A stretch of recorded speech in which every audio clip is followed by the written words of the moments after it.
கிறிஸ்து இயேசுவின் அன்பிற்குரியவர்களே, நாம் கிறிஸ்தவர்களா, கிறிஸ்துவின் அரசுக்குரியவர்களா? ஒன்றை நாம் புரிந்து கொள்ள வேண்டும். ஆண்டவர் மதத்தை நிறுவ வரவில்லை.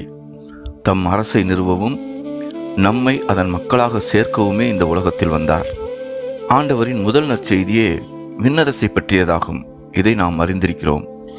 நாம் எப்போது ஆண்டவரால் மீட்கப்பட்டு தண்ணீரால் திருமுழுக்கு பெற்றோமோ அப்பொழுதே அவரது விண்ணரசின் மக்களாக மாறிவிட்டோம். விண்ணரசின் வாழ்வாகிய நிலைவாழ்வை பெற்றுக்கொண்டோம். இதை நாம் விசுவாசிக்கிறோமா?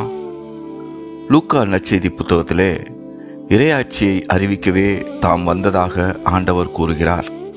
மீட்கப்பட்ட நாம் உலக ஆட்சியிலிருந்து இறையாட்சிக்குள்ளாக வந்துவிட்டோம் என்பதை நம்புவதில்லை. நாம் ஊன் உடலுடன் இவ்வுலகில் வாழ்ந்து கொண்டே ஆவியிலோ இறையாட்சியின் ஆளுகைக்குள்ளாக இருக்கிறோம். எனவேதான் வானதூதரும் நம்மை காப்பதற்கும் நமக்கு பணி செய்வதற்கும் ஆண்டவரால் அனுப்பப்பட்டிருக்கிறார்கள். நாம் இறையாட்சிக்கு உட்பட்டவர்களாக, இறைமக்களாக அவரை வழிபடுவதையே ஆண்டவர் விரும்புகிறார். நமது வழிபாடு சடங்காச்சாரங்களாக, சம்பிரதாயமாக இல்லாமல் இறையாட்சியின் மக்களாக முழு இருதயத்தோடும், முழு உள்ளத்தோடும், முழு ஆற்றலோடும் வழிபட வேண்டும் என்று வேதம் நமக்கு போதிக்கிறது.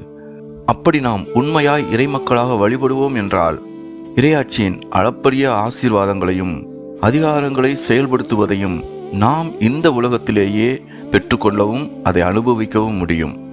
நாம் விண்ணரசின் மக்களாக இறையாட்சியை இவ்வுலகில் செயல்படுத்துகிறவர்களாக இருக்கிறோம் என்பதை ஒருபோதும் மறந்துவிடாதீர்கள். ஆமேன்.